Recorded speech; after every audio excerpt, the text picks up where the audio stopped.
คำทักทายบ่มีที่เป็นอย่างนี้เจ้าคงจะรู้สึกเจ้าคงบ่เคยนึกว่าเจ้าคือคนใจดำทุกคนจะจำเขาคงจำไว้นาน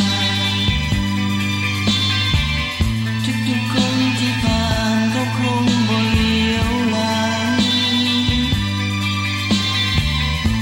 ต้องยั้งใจไว้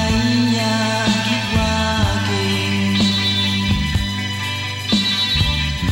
คุณมองตัวเองว่าเป็นอย่างนี้แล้วสร้างความเจ็บซ้ำคงสอนเจ้าให้จำเขาคงห่างนี้จะมีไผปลอบใจ